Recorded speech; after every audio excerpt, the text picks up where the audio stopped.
This is the Marvel Legends Iron Man retro carded Iron Man Model 20. This is the latest Iron Man figures in a retro Iron Man wave, and it's a shame they don't have the rest of the assortment at the back of the box. I love the new packaging. It's a much bigger card. It's bigger than the previous retro carded figures from Marvel Legends. It's bigger than the retro carded Black Series or Classified Series figures from Hasbro. This is probably their biggest retro carded format yet, and man, I love it. And I picked up this figure from Amazon.com, and it came delivered to my place in pristine condition. I'm shocked. They stuffed this in the Amazon shipping box with some crumpled brown sheets of paper, no bubble wrap, no air pockets, and it came out great. Well done to the shipping department of Amazon.com. The figure looks great in packaging. I hope it doesn't disappoint. Let's get this bad boy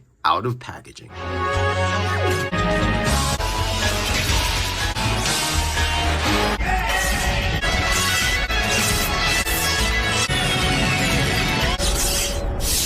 And here is the Mark 20 or Model 20 retro carded Iron Man out of the box. And holy crap, guys, this figure looks absolutely gorgeous.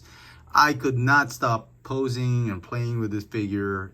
Definitely one of the best, if not the best Iron Man figure in the Marvel Legends line. I just amazed and just blown away by this figure.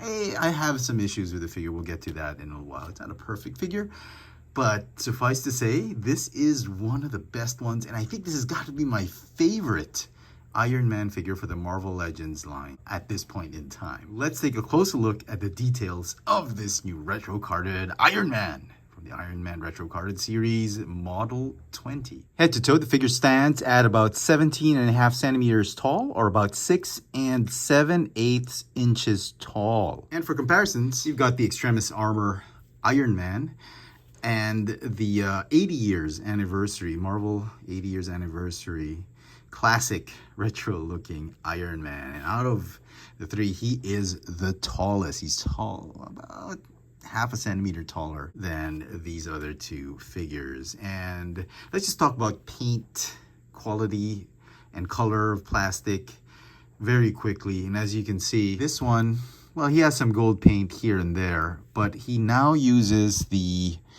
non-painted glossy type of gold plastic, and I think it works. If you want to see the detail, it feels a little like dark gold instead of shiny gold. This one is nicely painted, but these pieces right here, they're made of gold plastic, and I gotta tell you, there is something about metallic gold painted plastic that is far superior than the unpainted gold plastic. I'm not that big of a fan. I mean, it's okay, like I said, it works, but even this one, look at that. Look how much better the shine and the metallic quality of painted plastic over non-painted plastic. And man, I wish they could have painted plastic instead of just using these, but yeah, I know what they're trying to do.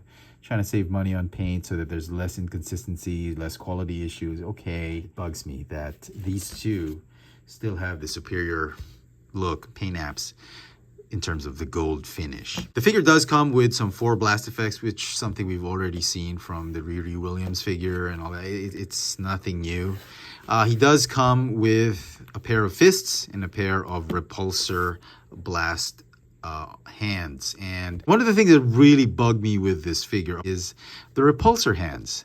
Albeit they have hinges that allow you to sort of do what they're supposed to do, they can't really do the repulsor blast because of the way this thing's been molded. Now I totally understand why Hasbro had remolded the repulsor blast into non-hinging arms with some of the other releases, and it's because of this. And if you try to do it, you can, but it's going to bend this panel right here, and you don't want to do that. So that kind of sucks that he can't do the repulsor. He can do the zombie repulsor, like he could do this, like blast the rats and anybody underneath, but to blast somebody, he'd have to raise his hands. I mean, he can't. I don't know, somebody let me know if you've actually done this, but it just sucks that the panel doesn't move up for some reason. I don't know how they could have fixed that. Maybe just giving him another pair of hands, then that would defeat the purpose of having an open hand. So I don't know how they're going to fix that, honestly. Unless they're going to put a hinge right here to allow this panel to move up. That would have been really, really super, but I don't think they would do that. So the figure also uses this molded glossy maroon fire truck. It's not metallic, it's just glossy plastic. And I do like it. If you look closely, this is the figure I got from Amazon, and it's really, really good shine. It's got really, really good gloss, high gloss finish. Now, this wave of Iron Man figures just recently got released on local retail here in Manila. You can see them from Toys R Us. This is one I picked up at Toys R Us. It cost about 26 bucks. Not 20, yeah, 26, 27 bucks. And I don't know if the camera will pick it up. If I can just show you very, very quickly. At first glance, they don't seem a lot different. But if you shine the light on them, you can see that the plastic on this one is a lot duller than this one. This one is a really nice, deep, high gloss finish. This one, very shallow. I'm not sure if it's the same as this one. Yeah, it's akin to this one, but less shiny. So I don't know if that's a quality issue or an inconsistency, but as a public service for you guys, do check out the ones on the shelves. I mean, I'm sure you're going to see, if several cases get delivered to a store, there's going to be more than one of this figure. And you can see right now, the red is deeper on this one. This is from the US, Amazon, and this one is locally. So Manila stocks or Asian stocks. And even the shine of the gold on the legs. I don't know if it's just the plastic sort of filtering the light, but I don't think so. I think this one has it has sort of like a darker yellowy gold finish than this one. Everything about it, like even the paint that they used for the bicep, isn't as, let me show you, isn't as shiny. Is it just my eyes playing tricks on me? Maybe if I unbox it and, you know, I was thinking of unboxing this one because I wasn't too happy with the way the eyes were painted on my copy of the figure. This one, if you can see it, his left eye, the white paint on the left eye is painted just a millimeter lower than what it should be. It should be right in the middle, right there, but it's not. So I went ahead and tried to look for another one in local retail, and this one had dead center painted eyes, and I thought that was great. But then again, before I opened it, I was going to open it, but even the gold finish on the helmet isn't as yellow metallic as this one. So I don't mean to belabor the point, but I think you better check the figures on the pegs, because some will be glossier, some will be shinier than the others, because this one has perfect, really glossy finish. The maroon red plastic that they use on this one, absolutely spot on. And I am loving it. I'm loving the gold paint that they used for the face and the bicep, everything. The gloss overall on this figure looks absolutely remarkable compared to that one on which I found at Toys R Us. Yeah. Just a slight difference. Okay, in terms of articulation, the neck is on a ball joint, that is on a hinge, and there's a ball joint at the base of the neck. So double ball joint and a hinge. The upper torso has a ball joint. You got a ratcheting waist swivel. Shoulders are on butterfly joints. They go in and out, forward, backward, 360. And interestingly enough, they've done something new with the, well, not really new, but they've modified the shoulder pads. Instead of the ring, the pad attached to a ring like what we've seen with most of the Black Series figures and some of the Marvel Legends, they've actually pegged the shoulder armor onto the bicep. And it's like a mushroom peg. It holds properly. It's not like those pimple pegs that just stay on to a dimple and they pop off easily. So I'm glad they did that. It allows for better articulation, and you don't have this problem where the armor is just glued onto the bicep, and then every time you try and articulate the figure, you bend and warp the armor and it doesn't come back properly, and that's pretty annoying. If you don't pose your figures, that's fine, but if you're like me who loves posing their figures, that can be annoying. So yeah, for a while I really thought this was an amazing Iron Man figure, quite possibly one of my favorite, but this one is now looking to be my new favorite figure. And well, the classic one is still my favorite. Nothing can replace that, I think. This just looks so cool. I don't think I'll be able to sell that, but between these two, I think I can get rid of this one now and just have this one on my shelf or displayed.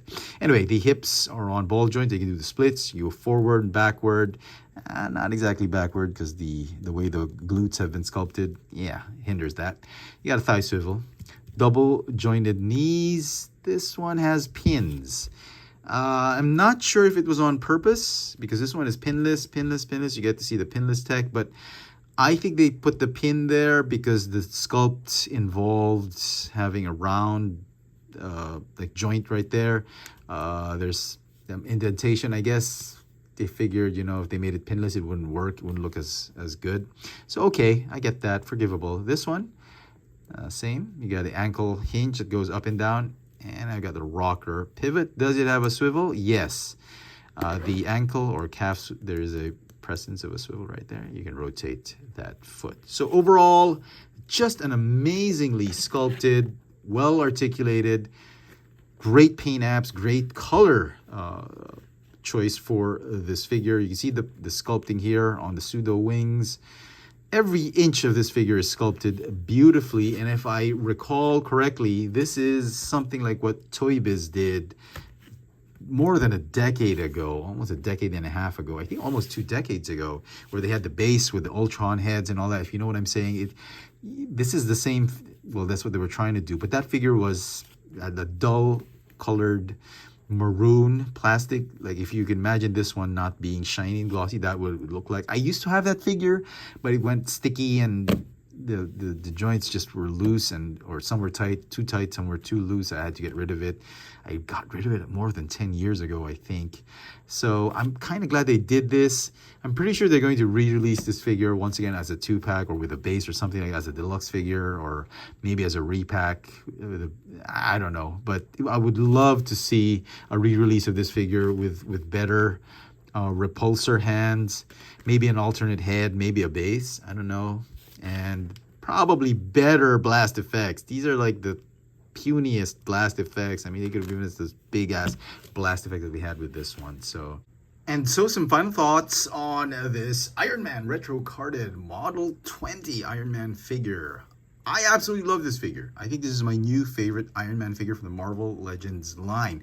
I had some issues with the unpainted gold plastic and the non-working, non-functional repulsor hands, but I think the hype surrounding this figure, absolutely spot on. I think the hype is real. This is probably the best figure in this new wave of retro carded Iron Man figures from the, I guess, from the 90s Iron Man series. I'm glad they're doing Iron Man figures, much like what they're doing with the retro carded Spider-Man figures. I'm actually looking forward to more Iron Man figures. Now, as far as the rest of the wave goes, I've not picked up any of the other wave. I'm thinking about picking up She-Hulk. I'm thinking about picking up the other model Iron Man, the one that looks like Mega Man. But I haven't pulled the trigger on those. They're still in my cart. But this one, definitely one to pick up if you're a big Marvel Legends fan and you collect Iron Man figures from the Marvel Legends line. The figure is going to get a 9.5 out of 10. Not a perfect figure, but definitely a good one. Let me know in the comment section what you guys think of this new retro carded Iron Man Model 20 from the new retro carded Iron Man series of figures from Marvel Legends. Hit that notification bell so you never miss out on any of my latest video reviews. And if it's your first time here, please subscribe. Thanks for watching.